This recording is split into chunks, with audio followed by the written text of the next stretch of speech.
And for our gospel text, entitled God's Authoritative Word, is found in the book of John, chapter 14, verses 1 to 7. And I shall read. Do not let your heart be troubled. Believe in God. Believe also in me. In my Father's house are many indwelling places. If it were not so, I would have told you. For I go to prepare a place for you. If I go and prepare a place for you, I will come again and receive you to myself, that where I am, there you may be also. And you know the way where I am going. Thomas said to him, Lord, we do not know where you are going. How do we know the way? And Jesus said to him, I am the way, and the truth, and the life. No one comes to the Father but through me. If you had known me, you would have known my Father also. From now on, you know him, and have seen him. Ito po ang salita ng Panginoon. Ngayon po, tayo na po dadako sa ating mensahe. Pangunahan po nating kapatid na Elder Mike.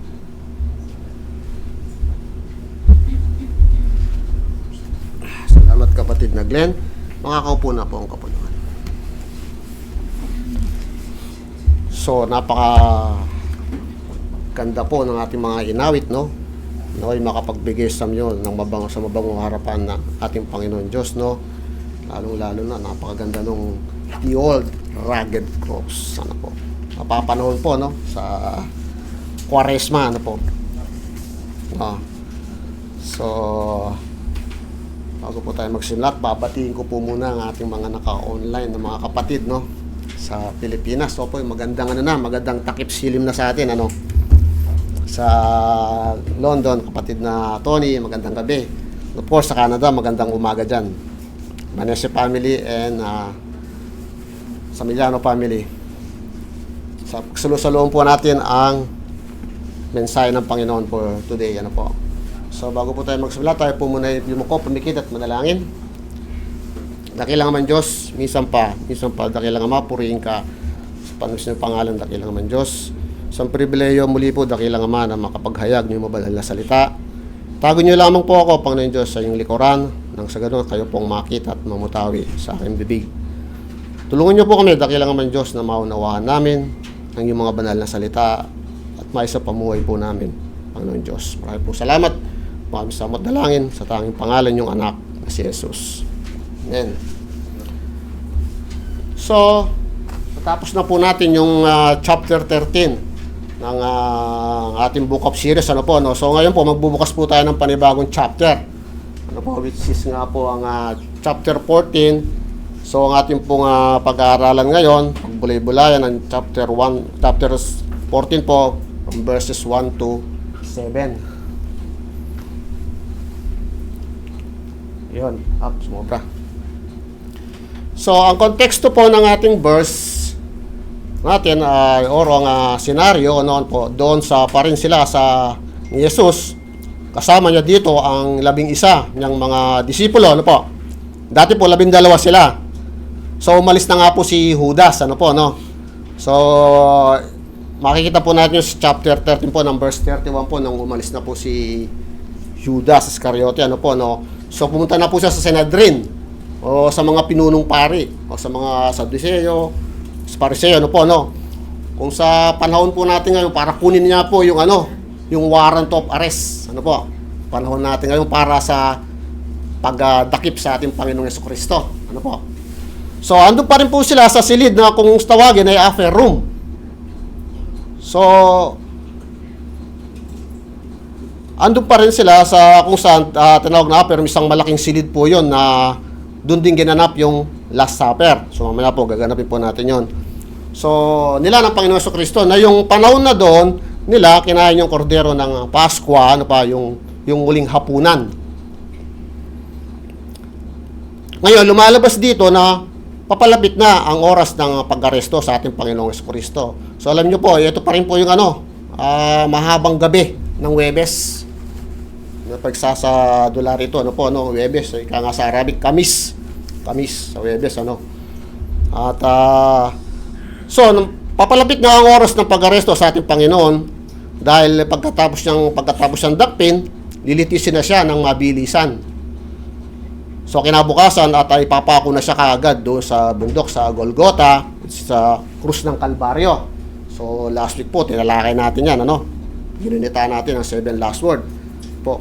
Kaya ito ang isa sa mga bumabagabag sa mga apostol ay ang kamatayan ng Panginoong Jesucristo. Yung kamatayan ng Panginoon ay talagang mangyayari po yan. In chapter 13, yung bungad na nasa upper room pa rin sila, so sa paghuhugas niya ng paa ng mga kanyang mga disipulo, balik na lang po tayo.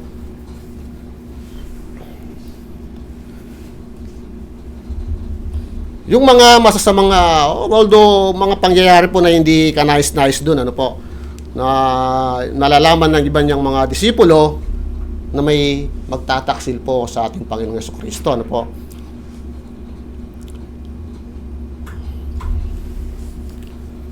At nang pangyayaring yon, malalaman ng iba niyang mga disipulo na may gagawa nga ng hindi maganda, ng pagtataksil sa ating Panginoong Jesucristo. Nakasama nila mahigit 3 taon na. Walang iba po kundi si Judas Iscariote. At nang 11 disipulo kasama po nila sa pangangaral, kumbaga magkakasama sila, nandiyan yung siyempre magkabarkadahan. Sa panahon natin ngayon ay magkakatropa, ika nga. Friendship, ika nga, kasama nila si Judas kasi nga siya po yung treasurer. Siya po yung tagahawak ng kaban ng ang mga apostol. Siya po yung may hawak ng pera. Sa madaling salita. So, kasama nga nila sa paglalakbay sa buong Israel, pero pagtataksalin niya pala ang Panginoong Jesucristo. At doon nga naganap din na sinabihan ng Panginoong Jesucristo si Apostol Pedro na po bago po tumalawak ang manok, 3 beses niya pong i-deny o ikakaila ang Panginoon, At doon pa rin po sa chapter 13, nagpapahiwatig na ang Panginoong Jesucristo na iiwan na niya ang kanyang mga apostol. Aalis na siya, mamamatay na ang ating Panginoong Jesucristo. Kung maaalala niyo po, din sa bandang ibaba po, sa chapter 12, yung isang senaryo po doon nung binuhay ng Panginoong Jesucristo, yung kanyang kaibigan na si Lazarus doon, nagpaunyak po ng hapunan doon ang kanyang kaibigan na si Lazarus. So yung senaryo po doon, binuhusan po ng pabango ni Maria ang Panginoon sa paa. So pinunasan niya ng mahaba niyang buhok. So doon po yung nagpapahiwatig na ang Panginoon Diyos sa kanyang patungkol sa kanyang paglilibing. So simula po tayo. In verse 1, sabi diyan, do not let your heart be troubled. Believe in God, believe also in me. Tagalog, huwag mabagabag ang inyong mga kalooban, sumampalataya kayo sa Diyos, sumampalataya rin kayo sa akin. Dito po sa atin, tayo po ba'y nababagabag or nababalisa? Or di ka nga, are you troubled? Trouble tayo siguro sa mga iba nating mga kapatid na may mga karamdaman, medyo nawaworried sila. Nawaworried ka sa trabaho mo kung hindi ka regular, sa ating mga naka-online.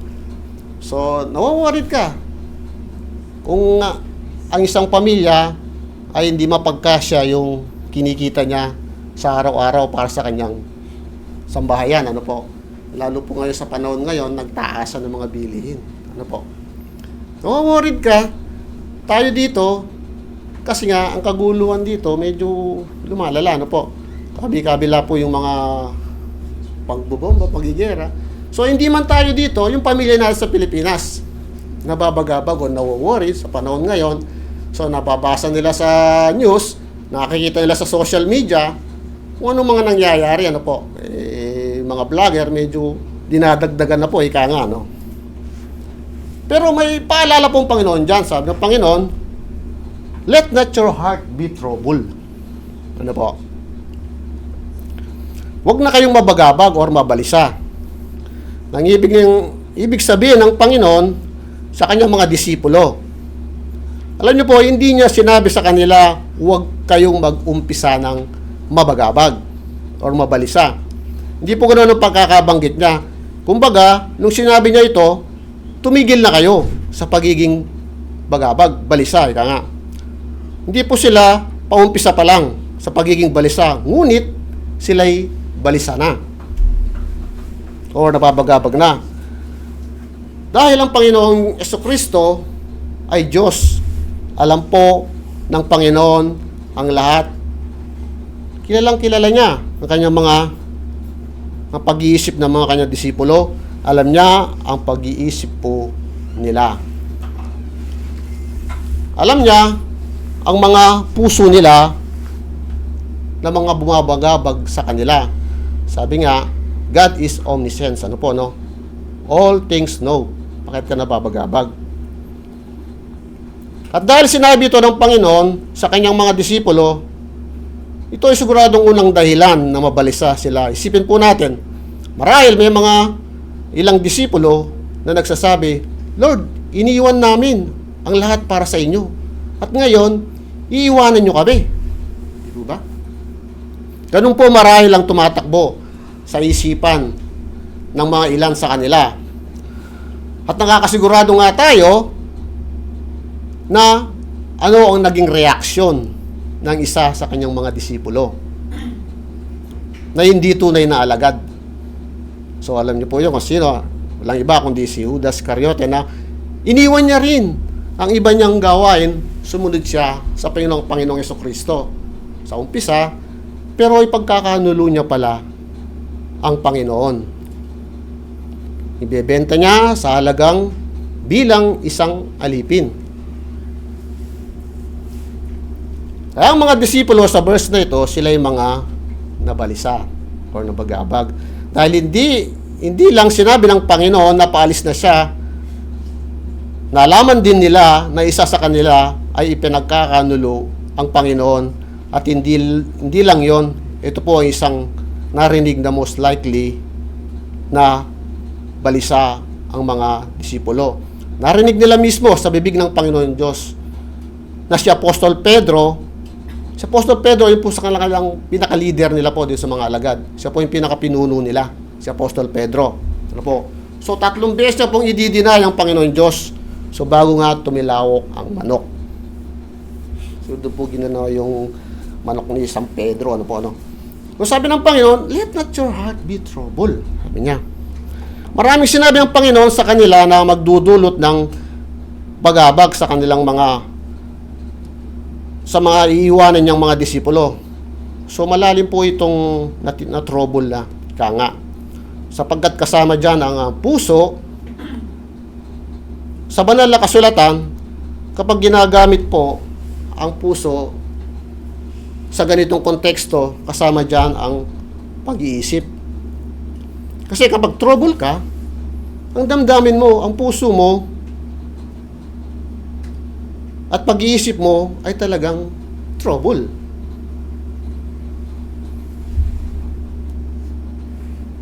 Andiyan ang malabis na pag-aalala, worried ka, maaaring malungkot ka, di mo tiyak ang kinabukasan mo. Nag-aalala ka, pumapasok ang pagkabalisa sa anxiety ka nga. So nababagabag kasi, natakot ka, nangangamba ka na, so stress ka na, hindi ka na makakain, hindi ka makakilos, wala kang ganong kumain, tinatamad ka na, para bang mawawalan ka na ng pag-asa. Bakit po? Kasi natutrouble ka nga eh. No? Nababagabag ka. Pero anong sabi ng Panginoon Jesucristo? Huwag mabagabag ang ating mga puso. Ibig sabihin, kontrolado natin. Merong magagawa. Sabi nga stop, no more, stop. It's no longer being troubled. Kaya nga. Meron tayong magagawa. Ano pong magagawa natin? Anong sabi? You believe in God, believe also in me. So manampalataya tayo sa Diyos at manampalataya rin tayo sa Kanya. Nung sinabi ito ng Panginoon, kumbaga po ganito, ang sinabi niya, sumampalataya tayo sa Diyos na hindi natin nakikita. Dahil siya ay Espiritu, tayo sumasampalataya sa hindi natin nakikita. Sinabi rin niya sa kanila ng Panginoon, sa mga disipulo niya na, sumampalataya kayo sa Diyos. Sumampalataya rin kayo sa akin. Kakaiba po ang panahon noon nang sinabi niya ito. Bakit po? Nung panahon na yon, nasa harapan nila ang Panginoon. In the flesh, kaya nga. Sabi ng Panginoon, na kahit nawala na ako, sumampalataya pa rin kayo sa akin. Ano pong makikita natin sa katotohanan dito sa verse po na ito? Nang sinabi ito ng Panginoon, sinabi niya sa kanila na malinaw ang pagiging Diyos niya. That He is equal to nature with God the Father. Malinaw po ang katotohanan na yan. Isa ito sa katotohanan ng Panginoong Jesucristo ay Diyos. Kaya po kapag inaral ninyo ang aklat ni Juan, palagang inuulit-ulit niya ang katotohanan ng Diyos Ama, ang Diyos Anak ay iisa. John 10:30. No? Napakalinaw. They are both God in different person, but one true God. Nasa SOF natin yan. Kababasa lang kami, ka-explain lang po kanina ng ating kapatid na Glenn. No? No, napakalinaw na, katotohanan ang makikita natin dyan. Ano po? So, in verse 2, sabi niya, in my Father's house are many dwelling place. Sa Tagalog, sa bahay ng aking Ama, maraming tirahan. Kung hindi ito totoo, sasabihin ko ba sa inyong, pupunta ako roon upang ipaghanda ko kayo ng inyong titirahan. Ito po ang pangako ng Panginoon. Talagang kapansin-pansin ang habag at pagmamahal ng Panginoong Jesucristo sa mga disipulo niya. Kasi hindi siya nagtapos sa utos. Yung umpisa, verse 1 po, utos, ano po. Ngunit binigay niya ang iba pang detalye kung bakit niya binigay ang utos na huwag silang mabagabag or mabalisa. Nagsabihin ng Panginoon na, in my Father's house, sa bahay ng aking Ama, siya ay nagbibigay ng isang malinaw na pangako sa kanyang iiwan na mga disipulo. Ano po sa tingin nyo ang ibig sabihin nito? In my Father's house, sa bahay ng aking Ama, tignan po natin sa umpisa ng John sa chapter 2. Kung akin pong ito po yung mensahe po ng ating kapatid na Jay. Chapter 2, magbukas po tayo sa chapter 2, verses 13 to 16. Sabi niya, at malapit na ang Pasko ng mga Hudyo at umahon si Jesus sa Jerusalem at nasumpungan niya sa templo. Yaong nagbibili ng mga baka at mga tupa at mga kalapati at ang mga mamamalit ng salapi na nagkaupo at gumawa siya ng isang panghampas ang mga lubid. Itinaboy niya ang lahat sa templo, ang mga tupa, gayon din ang mga baka at ibinubuo niya ang sarili, mga mamamalit ng ginulo ang kanilang mga dulang, ika nga, at sa nangagbibili ng mga kalapati, at sinabi niya, alisin ninyo ito, ang mga bagay na ito, huwag ninyong gawin ang bahay ng aking Ama na bahay kalakal.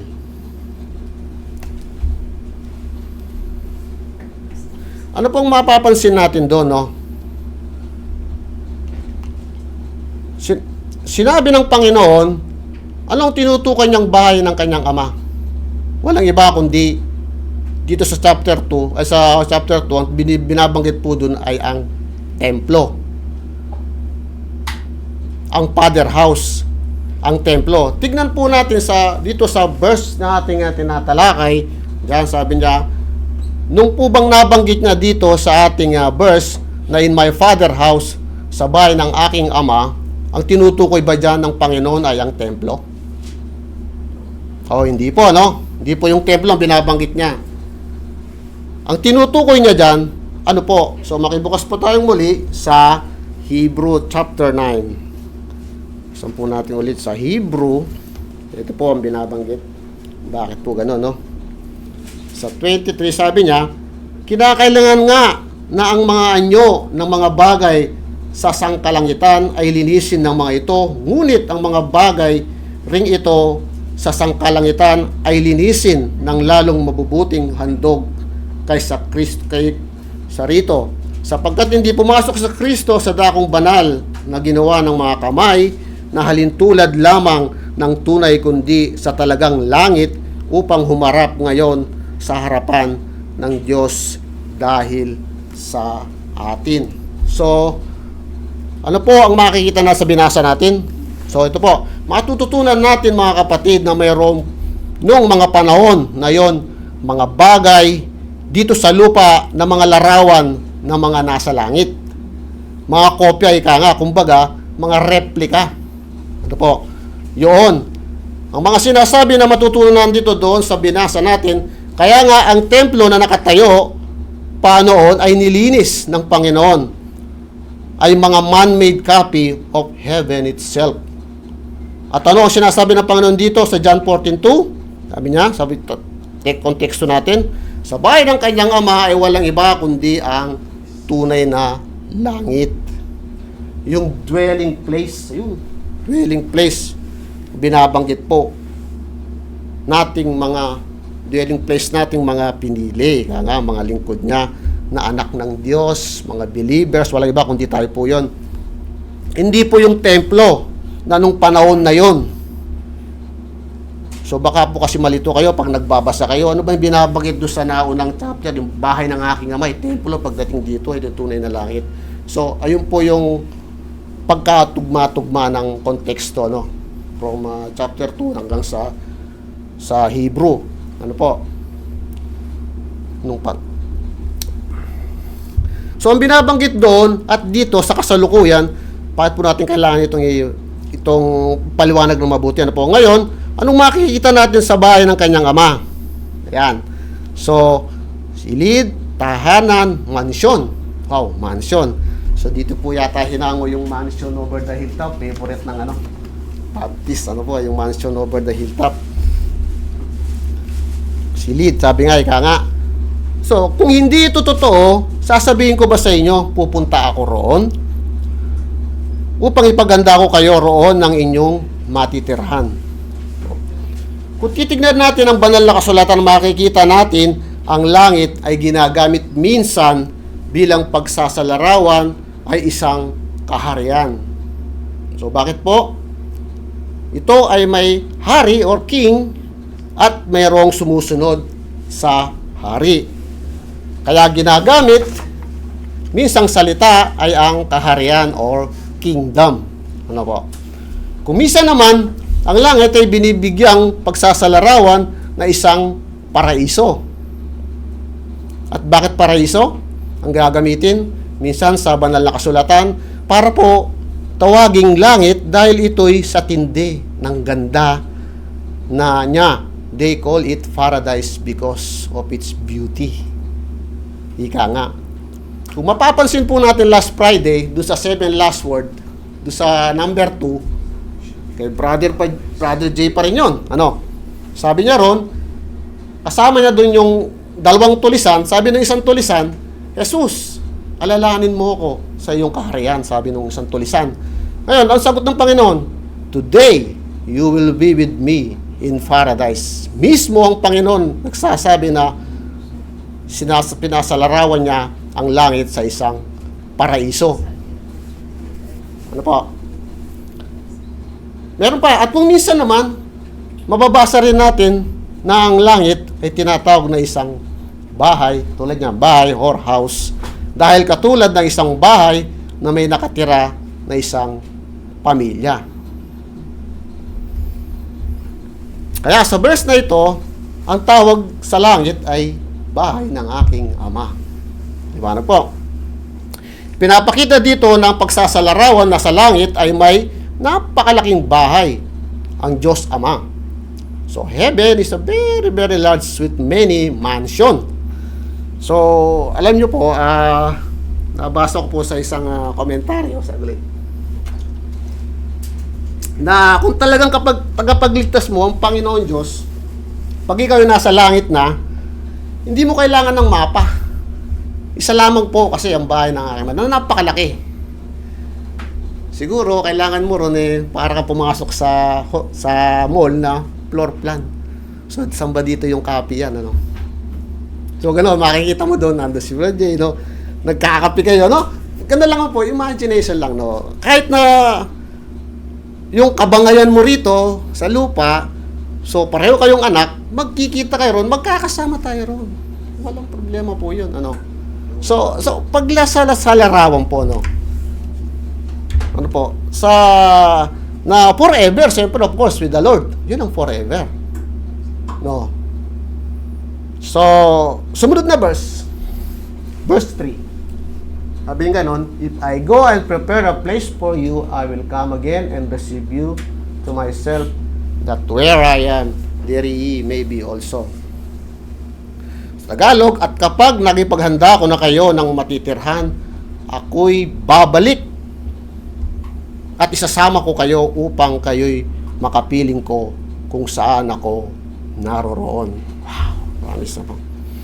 So, ano pong makikita natin dito sa talata na to? The Lord Jesus Christ is preparing place para sa atin. Sabi niya, I will come again and receive you to myself. Familiar po ba kayo sa istorya ni Stephen or si Esteban? Okay. Mismo, alam ni Pastor. Si Stephen, sa Book of Acts, si Stephen siya yung unang Kristiyano na martir. Martir, sa Tagalog ng martir, mapagtiis or mapagmalasakit. Stephen po yon. Pagkatapos magturo ni Stephen ng katotohanan patungkol sa Panginoon, anong ginawa nila sa kanya ng mga tao? So, pinagbabato po siya, namatay. At ano ang nangyari? So, makibuklat po ulit tayo sa aklat ng mga gawa. Sabi rito sa chapter 7, verses 54 to 56. Sabi rito, sabi ko po, nang marinig nga nila ang mga bagay na ito, ay sa pamamagitan nila ang kanilang mga ngipin. Sabi niya, so pinagnanggit niya to, gnashing their teeth. Tatapot siya ipalibas sa ipuspos ng Espiritu Santo, ay tumitig na maigi sa langit at nakita niya ang kaluwalhatian ng Diyos at si Jesus ay nakatindig sa kanan ng Diyos. At nagsabi, narito nakikita kong bukas ang mga langit at ang anak ng tao na nakatindig sa kanan ng Diyos. Ano pong makikita natin dito? Nakatindig, ika nga. So, nakatayo.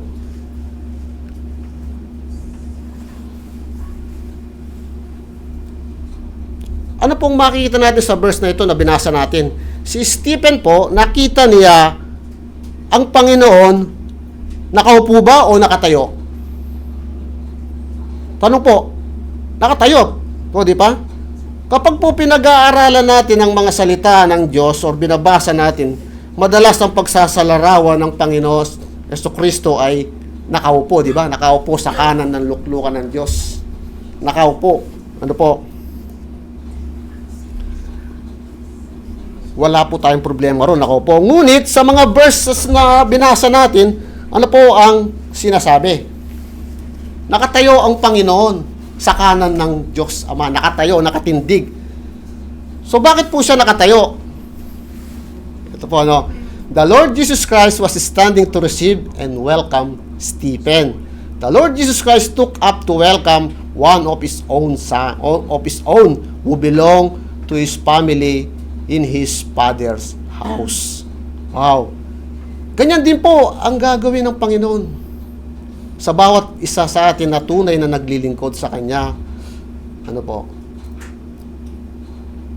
So, isang halimbawa po, pag meron kang bisitang dumating, bisitang pandangal, katulad ni Brady, siyempre nakaupo ka dyan, no? So, bubuksan mo yung pinto, siyempre tatayo ka para welcome siya. Magagalit nga tayo sa mga anak pag hindi sila nagmamano sa kanila, di ba? So ganito pong pagsasalarawan, hindi lamang siya naghahanda ng matitirhan natin, ngunit sa pagdating natin, you will welcome ka pa niya ng ating Panginoong Jesucristo. Ito po yung welcome na, well done, my beloved son. Hindi po yun yung wala po sa nakasulatan yung welcome ka niya, sino ka? Hindi po yun. Pag hindi, sa ibang lugar po yun, pag sinabi niyang sino ka, welcome ka, tapos iba po yun, well done, my beloved son. So, ika nga ganun, no? Ngunit, so sinabi ng Panginoon, ako'y babalik at isasama ko kayo upang kayo'y makapiling ko kung saan ako naroroon. Sabi niya, ako'y babalik. Ako'y babalik, sabi niya. Third, sabi niya. Ito po yung second coming. Ako'y babalik. Sabi ng Panginoon, upang ipaghanda ko kayo ng matitiran. Upang susunduin ko kayo. Sabi niya, this is all about the eschatology or the second coming of Christ. Yung pagbabalik niya na sasabihin natin na sa salitang kanto nga na sa atin po ang muling halakhak sa kanyang mga anak. So, which is the blessed hope. Yung po kanyang pagbabalik na binabanggit po dyan na ako'y babalik. Napaka-sobrang ganda ang pagsasalawan po dito ng Panginoon Jesucristo. Kaya kung imagine po natin, ang langit na binabanggit dito ay napakaganda.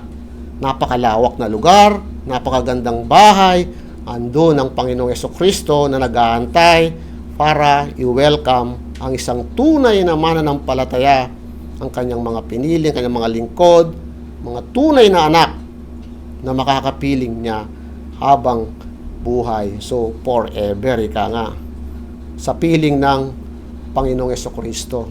So, napakarami po natin dito pa lang sa verse 1, 2, 3, punong-puno na magpapansin po natin na tunay na napaganda. Mapapansin nyo rin po, lagi ko yung ginagamit sa pagka-close ng prayer and benediction. Ang verse na chapter 14 na yan, verse 1, 2, 3. So, hindi naman po sinadya ng ating buting pastor na sa akin mapunta ito. So, even in the Sunday school, kung mga nakaranas po ng Sunday school dito, lagi pong tinuturo yan. Yung verse 1, 2, 3 na yan.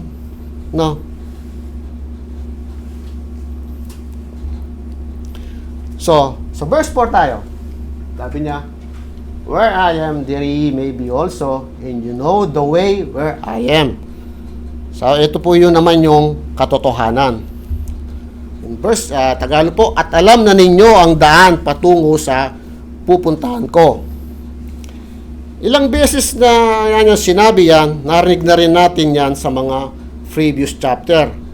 Dito, meron siyang sinasabi na daan. Alam naman natin ang pupuntahan niya na inihanda niya para sa mga lingkod niya upang makapiling natin siya ngayon. Kung iniisip natin na tapos na yung pagbibigay niya ng aliw sa mga disipulo niya na sinasabi rito ng Panginoon, dito yung word na comfort para sa mga disipulo niya. So hindi pa, dinugtungan niya pa ulit. Grabe po ang pasensya ng Panginoon, kung mapapansin nyo dito sa kanila. Anong sabi niya ulit? At alam na ninyo ang daan patungo sa pupuntahan ko. Nang sinabi ng Panginoon sa kanila na sobrang kino-comfort niya ang mga disipulo. Alam niyo po kung bakit? Kasi sa panahon natin ngayon, marami ang hindi alam ang katotohanan na ito. Sabi nga, they did not know the way to go to heaven. Ngunit tignan natin ang sinabi po ng Panginoon. Anong sinabi niya? Sa verse 5.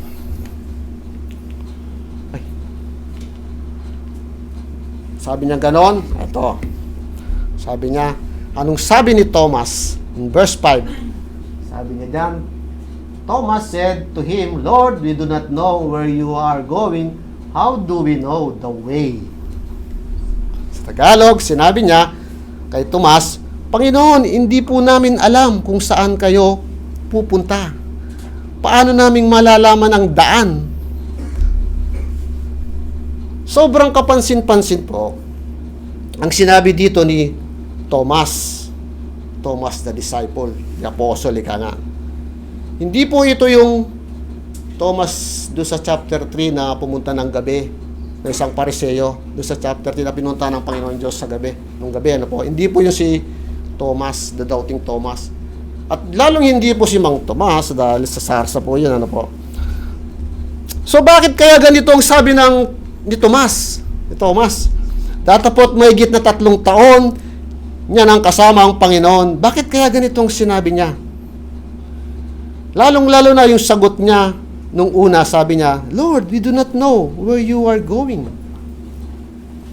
Kapansin-pansin po ito. Bakit?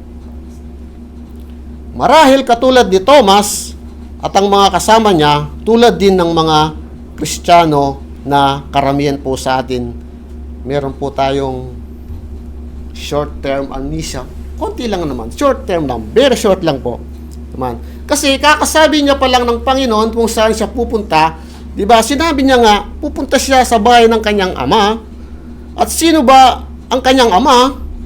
Sabi nga nila, sa Panginoon, you are the Christ, Son of the living God. So, sa yung bahay ng kanyang ama, walang iba kundi ang langit. Ngunit kasasabi niya pa lamang ng Panginoon, ganito pa rin ang sinabi ni Thomas.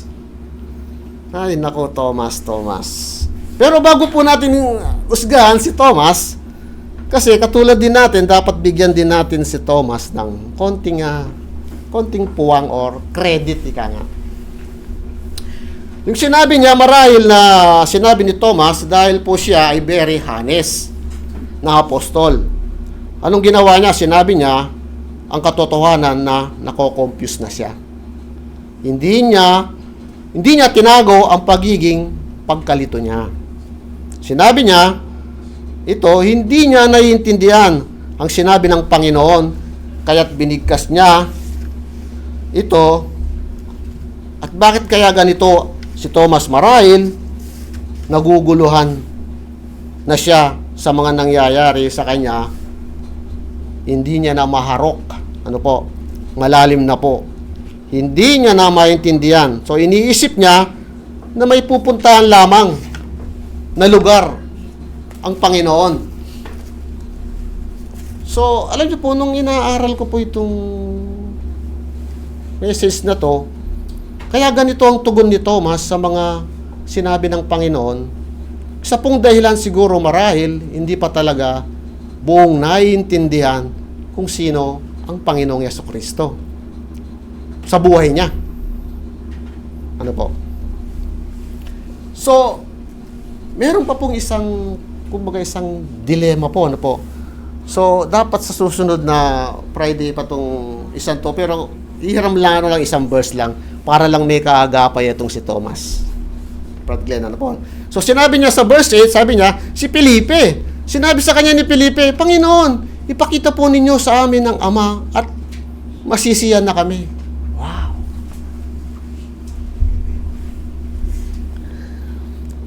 Kahit si Felipe, di niya rin maunawaan ang mga sinasabi ng Panginoon. Sabi nga, Lord, show us the Father. Kaya nga, pag tinignan natin, katulad marahil sa atin dito or sa mga naka-online nating mga kapatid, naway, wala naman po siguro. Ang katotohanan ito, marahil hindi pa buo talagang naiintindihan kung sino ang Panginoong Jesucristo. Kaya't ganito rin marahil ang tugon dito ng mga disipulo. Although silang dalawa po lamang nabanggit dito na sila ay naku-confuse. Although 11 silang mga disipulo. So, ano po sa tingin natin? Sa akin, minsan sumagi po sa akin na pag-iisip na para lamang po tayo nagba-Bible study. Para bang katulad ni Brad Perdi na nag-antagonist lamang itong dalawang to? Pumasok lang po sa isip ko yun. Wala naman po rito sa kasulatan yun. So, nag-antagonist lamang si Thomas at saka na alam nila yung totoo pero tinitwist, parang ganon. Aaron Charles lang. Parang si Brad Perde lang pagka-Bible study. Antagonist po yan ng ating kapatid na Perde na yan. So, tuloy po tayo, no? Tanong po, tayo po ba talaga nating naiintindihan po ba natin talaga ang ating Panginoong Jesucristo rito? So, honestly po, sabi nga, do we really understand the Lord? Ang Diyos na sinasampalatayanan natin?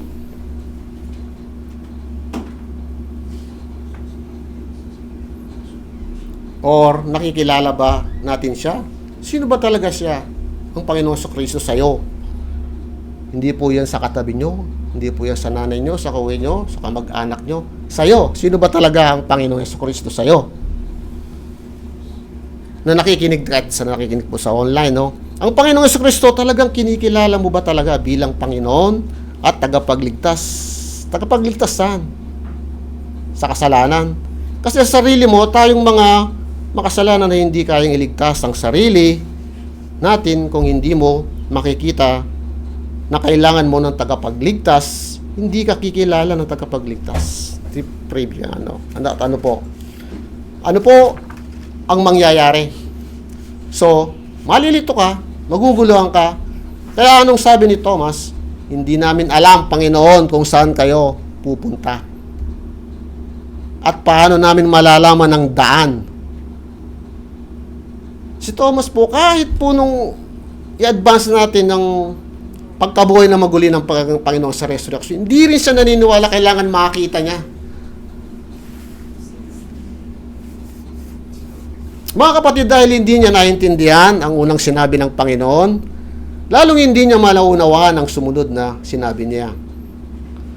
At ang sinabi nito ni Thomas the Apostle, dahil sa pasensya at grasya at awa ng Panginoon Diyos sa kanyang mga disipulo, imbes na magalit siya, ano pong sinabi niya? In verse 6, Jesus said to him, I am the way, and the truth, and the life. No one comes to the Father but through me. Sa Tagalog, ako ang daan, ako ang katotohanan, at ako ang buhay. Walang makakapunta sa Ama kundi sa pamamagitan ko. So, dito na po natin hinango ang ating title for today, The Way of the Father.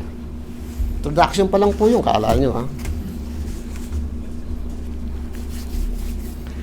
So, eto nga, no? Kung matatandaan po natin, isa ito sa sinabi ng Panginoon Diyos sa 7 saying na I am. Na, ito po pang-anim. Yung pang-pito, sa chapter 15 pa yon. Sabi niya, I am. Sa book of John na may Hebrew word po na tetragrammaton. Meaning, I am the Lord. So, declaring of His deity, the God of the Bible. Ano po? Yahweh. Kaya nga. So, sabing ganon, sa una, ako ang daan. The way. Kaya nga. Si Jesus ang daan, una siya ang daan patungo sa langit. Ang ibig sabihin, kung nais mong pumunta sa langit, ang ibig sabihin, siya lamang ang daan sa kanyang Ama na nasa langit. Dahil siya lamang ang namatay at nabuhay na maguli at siya'y umakyat sa langit, umupo sa kanan ng luklukan ng Ama. So, yun na po, no? Seated on the right hand, ano po? At siya'y babalik, kaya't sabi niya, ako ang daan. Dahil siya'y nabuhay na muli, so pinatunayan niya sa atin na siya'y anak ng Diyos, the Son of Man, siya ang Diyos ng langit sa pamamagitan ng Panginoong Jesucristo. Hindi po niya sinabi na isa siya sa daan. Hindi po ganon. Sa panahon natin ngayon, marami ang magsasabi na all roads to heaven or all religions go to heaven. No. Maraming magsasabi niyan. Sila ang daan papunta sa langit. Sabi nga, di ba? Dito sa aming iglesia, dito kayo pumunta. Dito ang tamang daan. Ang tamang daan ay andito na ngayon. Labo po yun. So marami po ang naglipanan na mga ngaral na ang dala nilang doktrina ay sa dyablo. Ang iba naman, marahil bago ka makarating sa Panginoong Jesucristo, ang dami mong pagdadaanan. Andiyan yung mga ribu-ribulto, So sabi nga ni John MacArthur diyan na the Roman Catholic is the Doctrine 1. The Vatican 1, ika nga, false religion. Pag sinabi ni John MacArthur, napakaraming maling turo po, no, papunta sa tamang daan. Kaya mag-ingat po tayo. Kaya napakahalaga po ng pag-aaral ng nating patungkol sa tunay na daan. Sinabi ni Jesus na siya ang tanging paraan para makapunta sa Diyos Ama. So ibig sabihin, ang kaligtasan at pagkakaroon ng relasyon sa Diyos ay sa pamamagitan lamang ni Jesus. Na siya lamang ang daan, tulad din ng pagkasabi niya sa 10:9 ng John, sabi niya, ako ang pintuan, ang sino mang pumapasok sa pamamagitan ko'y maliligtas. Papasok siya at lalabas at magkakatagpo ng pastulan. Ako ang daan. Ito po ang persona ng Diyos.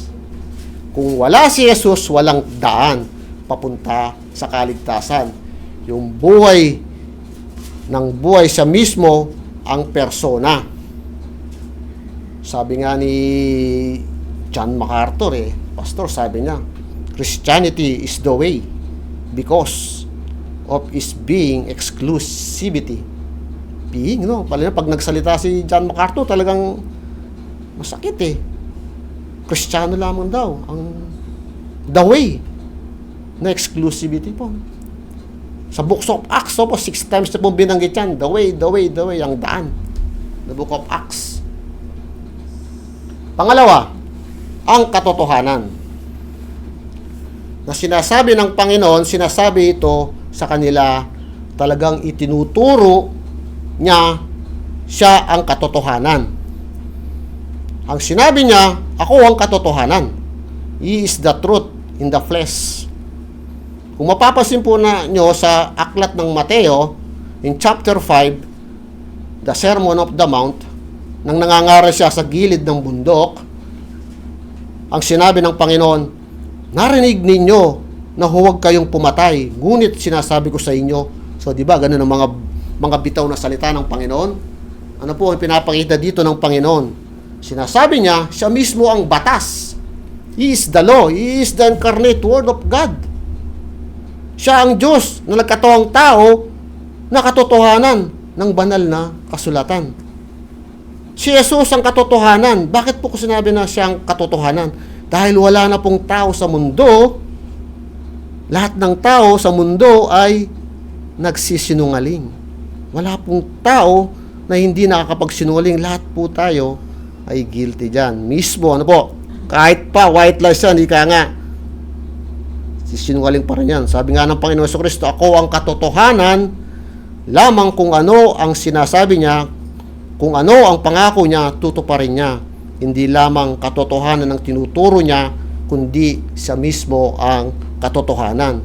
Walang katotohanan kung wala si Jesus. Siya ang ganap na pagkaunawa at sa pagsasakatuparan ng kalooban ng Diyos Ama. Mismo rin ang author nitong aklat ng 1, sabi niya sa 1:5:33, nagpadala kayo ng mga sugo kay Juan at nagpatotoo siya tungkol sa katotohanan. In John 8:32, sabi niya, at inyong makikilala ang katotohanan at ang katotohanan na magpapalaya sa inyo. So napakalinaw po na siya talaga ang katotohanan. K, ika nga. K, napakalaking capital K.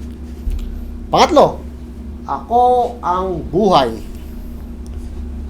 Siya mismo ang buhay, hindi lamang siya nagbibigay ng buhay. Ang buhay ng lahat ng tao ay nagmula sa Diyos. Siya ang nagbibigay buhay sa mga tao. So, sa matandang tipan, sa unang libro ng Genesis, sa libro Genesis 2:7, alam po niyan. So, pagkatapos ginawa ng Panginoon Diyos ang tao sa alabok ng lupa at hininga niya ang kanyang mga butas ng ilong ng hininga ng buhay at ang tao ay naging kaluluwang may buhay. Kaya't po ang buhay ng tao ay nasa kamay ng Diyos.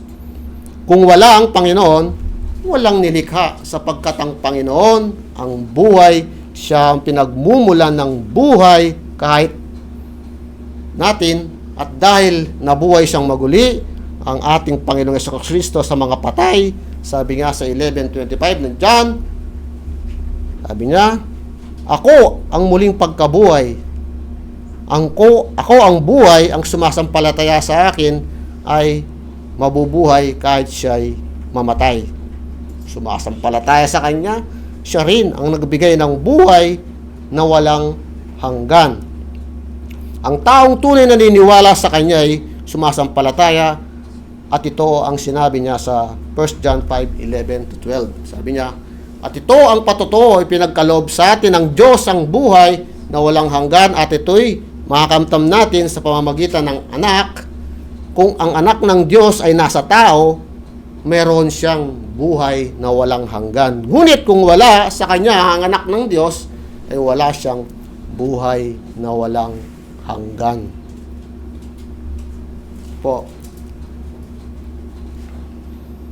So, sabi ganoon, ang ng ating Panginoong Jesucristo, kailangan kilalanin natin si Kristo bilang daan, katotohanan, at buhay.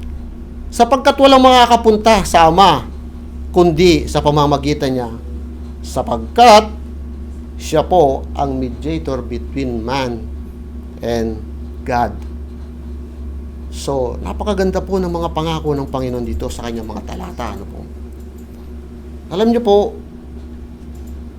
kung nanamnamin po natin ito at magdudulot sa atin po ito ng aliw, comfort, kahit gaano pa katindi ang pinagdadaanan mo sa buhay, kahit gaano pa kalaki ang pagsubok mo sa buhay, kahit gaano pa kalaki yung mga problema, ano po, marinig mo lamang ang mga katotohanan ng sinambit dito ng Panginoong Jesucristo ay mawawala na. Ang mga bagabag, mga alalaanin, worried sa buhay, mga problema, ika nga, sapagkat ang Panginoong Jesucristo ay nagbibigay sa iyo ng aliw, comfort. He is the one teaching us, is no one else, God the Son. Sabi nga sa unang 1 ulit, chapter 5, verse 20, sabi niya, at nalalamang nating naparito ang anak ng Diyos at binigyan niya tayo ng pangunawa upang makilala natin ang tunay na Diyos at tayo'y nasa tunay na Diyos sa kanyang anak na si Jesucristo. Siya ang tunay na Diyos at buhay na walang hanggan. Eternal life. Sa huli, sabi niya, 7, sabi niya, if you had known me, you would have known my Father also. From now on, know Him and have seen Him. Sa Tagalog, kung ako'y kilala ninyo, kilala nyo rin ang aking Ama. Mula ngayon, ay kilala na ninyo siya at inyo nang nakita. So, it refers to the nakita, na inyo nakita. It refers to the 11 apostol. Ano po? So, isa pang napakatotong argumento tungkol sa pagkakilala ng mga disipulo ng Panginoong Jesucristo. Malinaw ang sinasabi dito ng Panginoon sa kanyang 12 disipulo. Mula doon sa actual nilang naranasang makasamang Panginoon. Ito ang pinakasusi upang makilala rin nila ang Diyos Ama na nagsugo sa kanyang bugtong na anak ng Panginoong Jesucristo. Sa simula pa lamang ng ating konteksto, ang sinasabi niya, you believe in God, believe also in me. Doon pa lamang malinaw na ang pagkakaisa ng Ama at Anak, the unity of God the Father and the God and the Son. Kaya ano? Sabi nga, sa pamamagitan ng pagkilala sa Kanya, ay sila'y magkaroon din ng pagkakilala sa Amang Diyos. Sabi nga, kung kilala ninyo ako, kilala rin ninyo ang aking Ama. Ang perfectong presentation ng Ama ay ang pagkilala kay Jesus at pagkilala sa Ama. Sa 1 John pa rin, chapter 2, verse 23, sabi niya, ang kumikilala sa anak ay kumikilala rin sa Ama. Ang bawat sumasampalataya na si Jesus, ang siyang Kristo, ay anak ng Diyos, at ang sino mang umiibig sa Ama ay umiibig din sa anak. Sa 5:1 naman po ng 1 John. At sa pagtatapos po, my dear brothers and sister, bilang isang lingkod, mga mananampalataya, mga anak ng Diyos, mga binukod niya, dapat po nating sunurin ang kautusan, ang binabanggit niya dito sa mga talata na ating napag-aralan sa mensahe for today, na yung pangako niya na dapat natin paghawakan, yung binanggit niya patungkol sa Ama, yung dwelling place para sa kanyang mga lingkod, na ating siyang makakasama magpasawalang hanggan, at yung katotohanan na siya lamang ang daan patungo sa buhay, sa bahay ng Ama, si Jesus, kilalanin si Jesus, sundin si Jesus, mahalin si Jesus. Si Jesus ang daan. Kung kilala mo si Jesus, kilala mo ang Ama. Nihayag ni Jesus ang katotohanan ng Diyos at ang buhay na matatagpuan sa Diyos. At walang ibang pangalan na magagamit upang maligtas, walang ibang Mesiyas or Diyos. Maliban sa ating Panginoong Yesukristo, walang matuwid na hukom.